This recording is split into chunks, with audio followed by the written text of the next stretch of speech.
Have you ever noticed how some habits seem to Hello, drag you down welcome to without you Unlocking even Buddhism. realizing, while others quietly lift you up? It's almost as if life is made of two invisible spirals, one that pulls you into deeper restlessness, dissatisfaction, and self-contempt, and another that carries you toward peace, clarity, and genuine self-respect.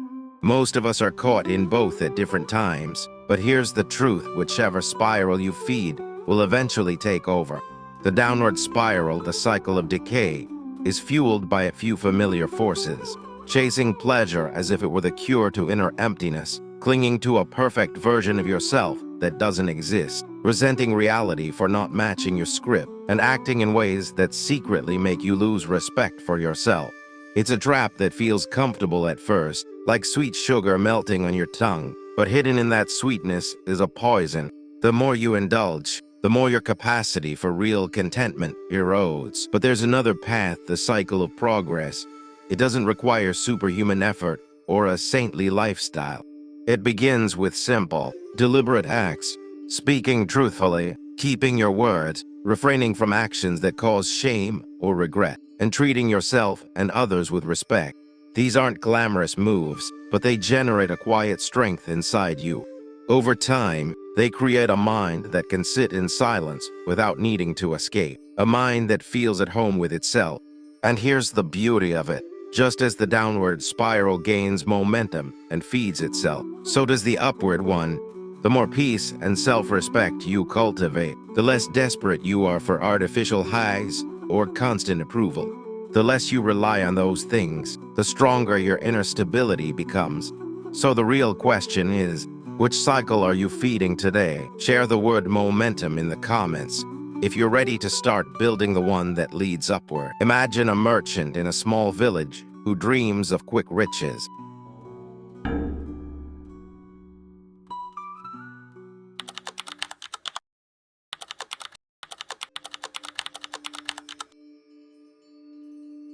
One day, a mysterious stranger appears at his shop, offering him a contract. "I will give you a chest filled with gold," the stranger says, "and all you must do is give me a tiny drop of your strength each day." The merchant laughs. "A drop? That's nothing." He signs without hesitation. At first, life feels sweeter. He buys fine clothes, throws lavish feasts, and basks in the admiration of others. Each day, the stranger takes his drop of strength, and the merchant hardly notices. But as months pass, the drop becomes a sip, the sip a gulp. The merchant grows weaker. To feel the same joy he once had, he needs bigger parties, louder praise, more gold. Soon, even the gold itself no longer excites him, only the next promise of something greater. And one morning, he realizes the chest is empty, and so is he. This is the contract with the devil that the speaker in our reflection describes: the bargain we make when we chase pleasures as if they were the answer to our inner discomfort. The first taste is sweet, but hidden inside is a slow-acting poison. Like sugar laced with venom, it delivers a quick rush followed by a deeper hunger. The more we eat, the less satisfied we feel, and the more desperate we become for another taste. Think about the ways this contract appears in everyday life. It might be the endless scroll through social media, where each like feels like gold but fades within minutes, leaving us needing more. It could be the fantasy of a perfect self, more admired, more beautiful, more accomplished, that makes the real self feel increasingly unacceptable. Or it might be the stubborn refusal to make peace with reality, constantly wishing it were warmer, cooler, quieter, busier, anything but what it is right now. And here's the twist: while we're losing ourselves in this bargain, something else is quietly eroding our self-respect. Every time we act in a way that violates our own sense of dignity, even in small ways, we chip away at the foundation that allows us to feel at home in our own mind. We tell little lies, cut corners when no one is watching, or lash out in ways we later regret.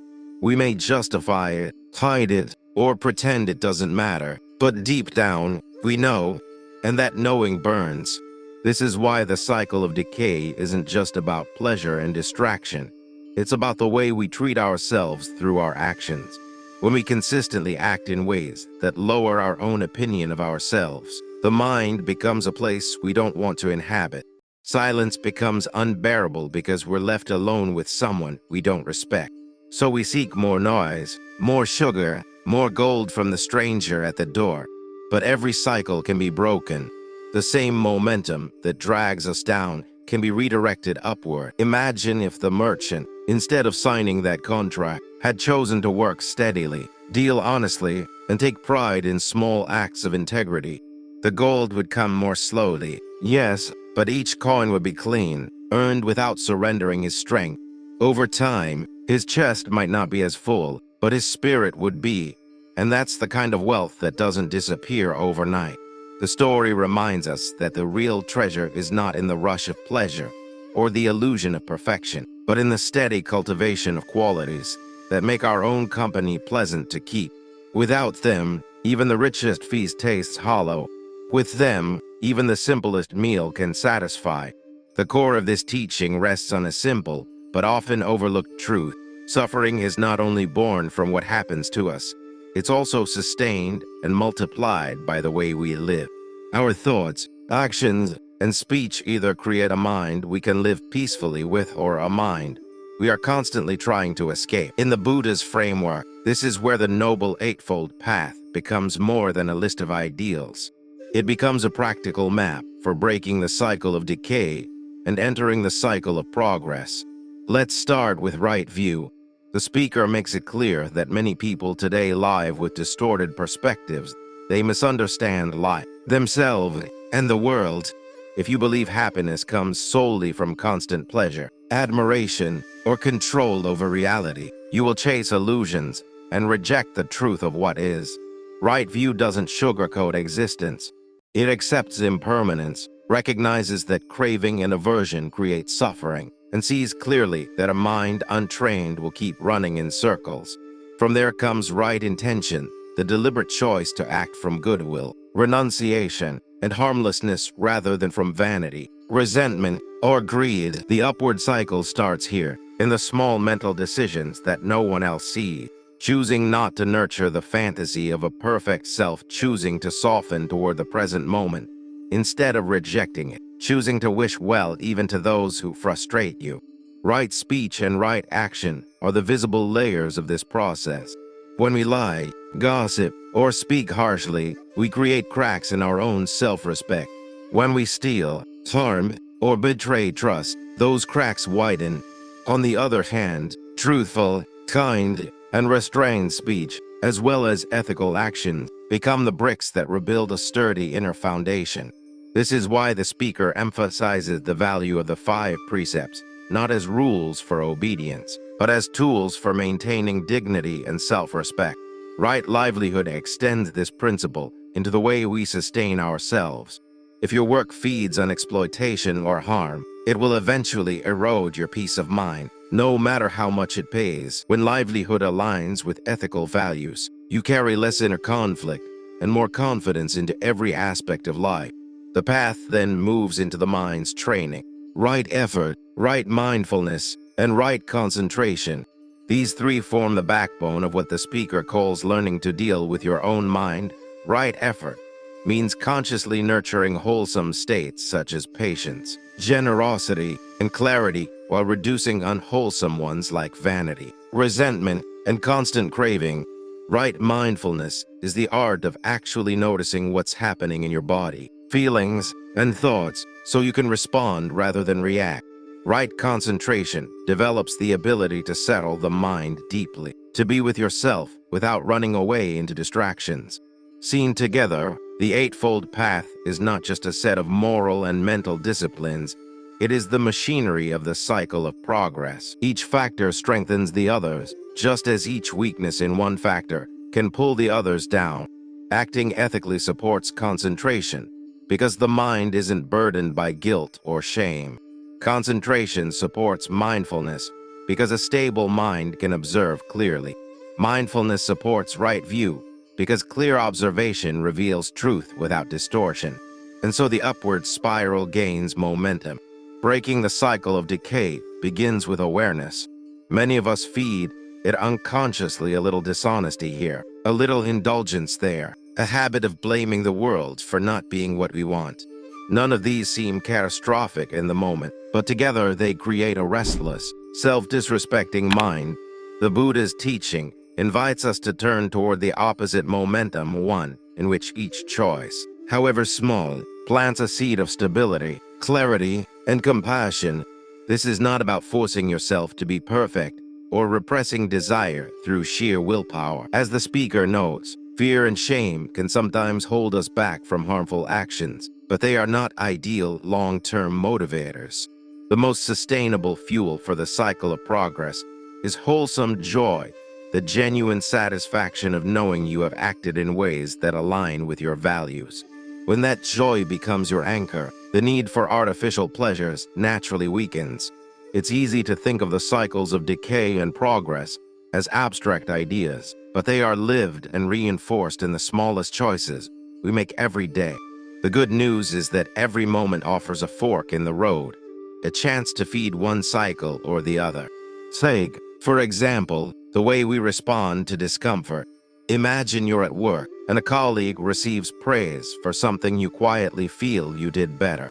That sting of envy is the seed of decay.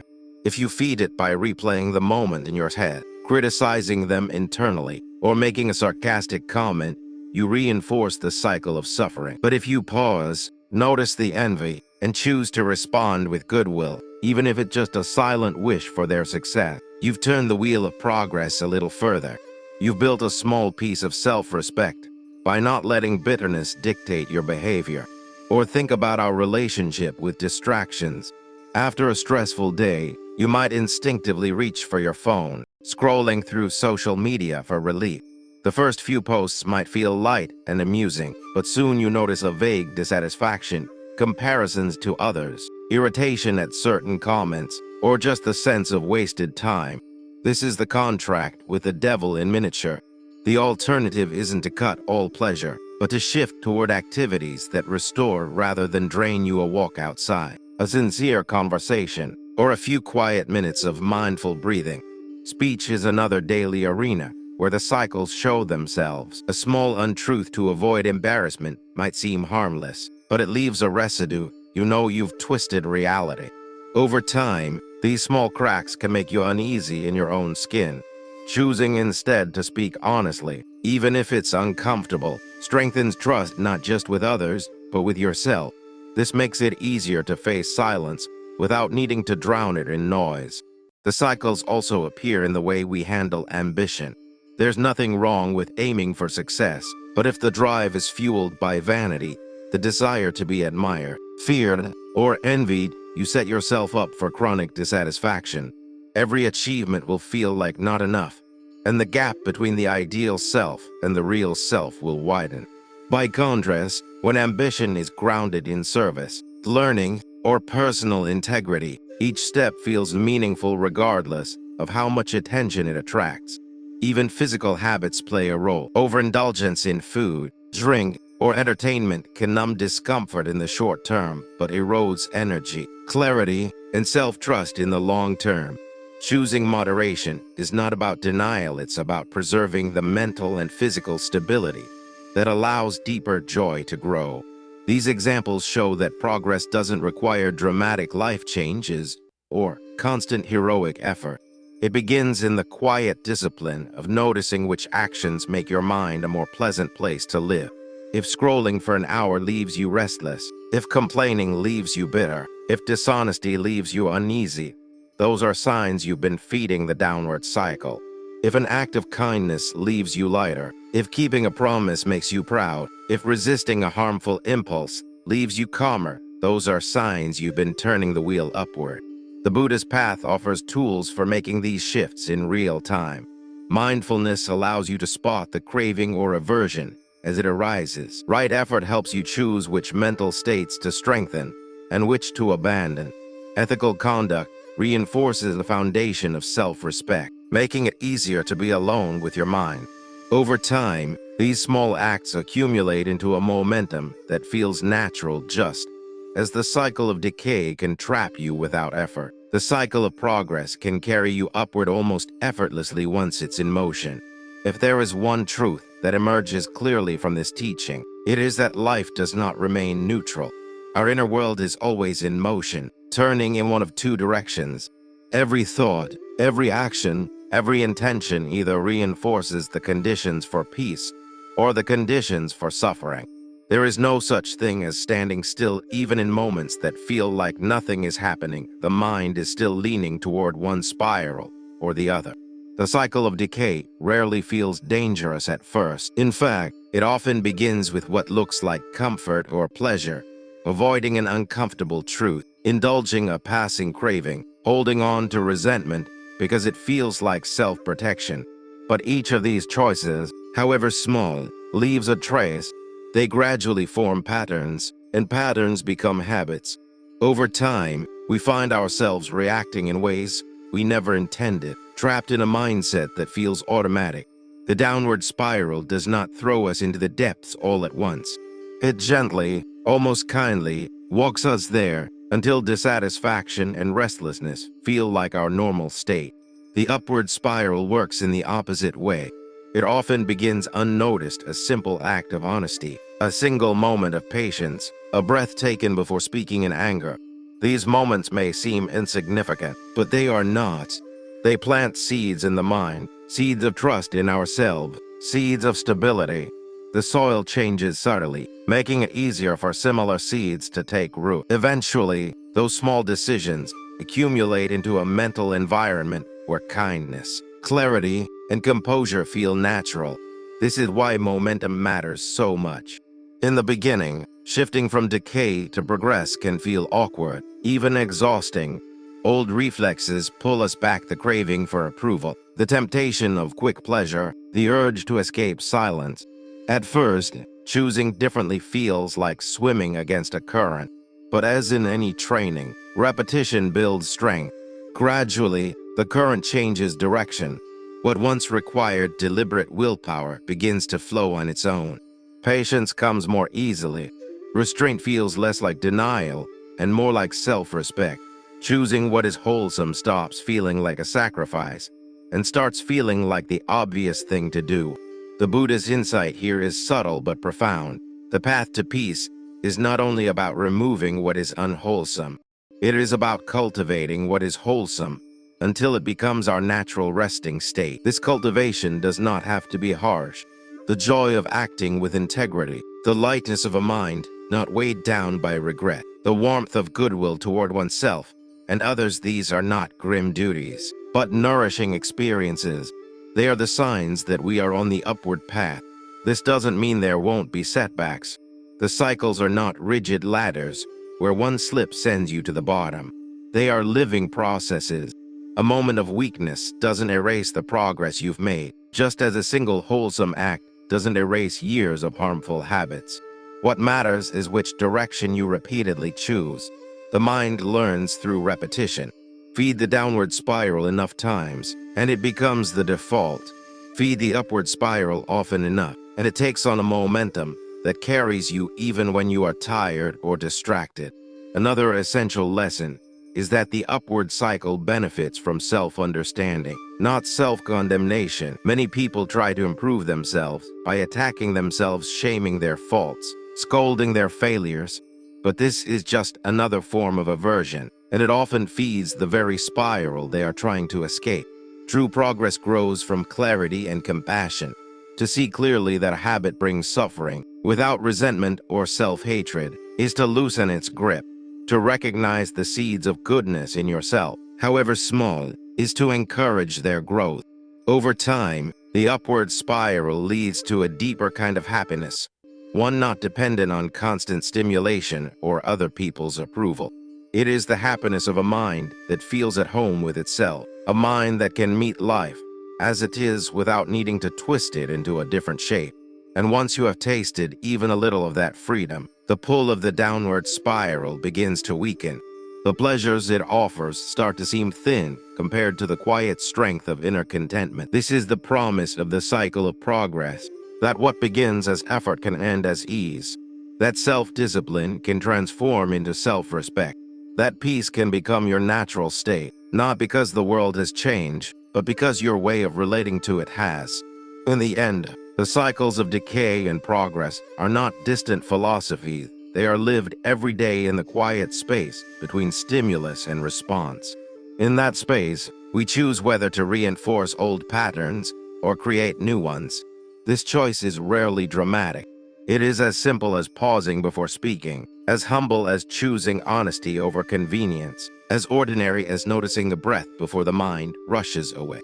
What is most encouraging is that the cycle of progress does not require perfect conditions to begin. You do not need to feel completely ready, free from all distractions or faults. You can start exactly where you are, with the mind and circumstances you have today. The upward spiral grows not from grand gestures, but from steady, deliberate acts of clarity and care. Even when they feel small, they shift the direction of the mind.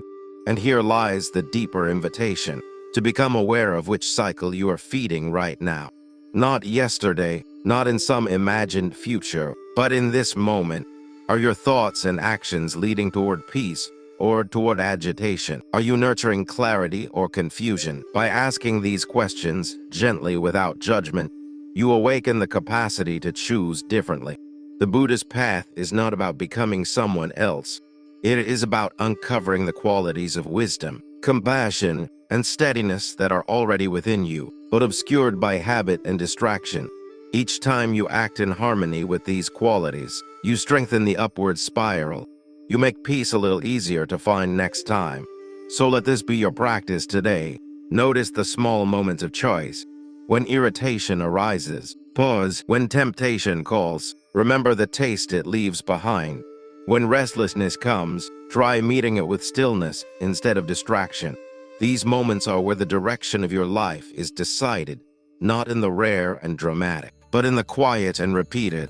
And if you take only one thing from this reflection, let it be this: cycles can be broken, momentum can be changed. The pull of the downward spiral is not destiny. Every breath is a chance to turn toward the path that leads to freedom, self-respect, and unshakable peace. If this teaching resonates with you, take a moment now to reflect on your own patterns. Which small choice can you make today to feed the upward cycle? Share your thoughts in the comments, not for recognition, but to plant your intention in words, and perhaps inspire someone else to begin their own turn toward progress.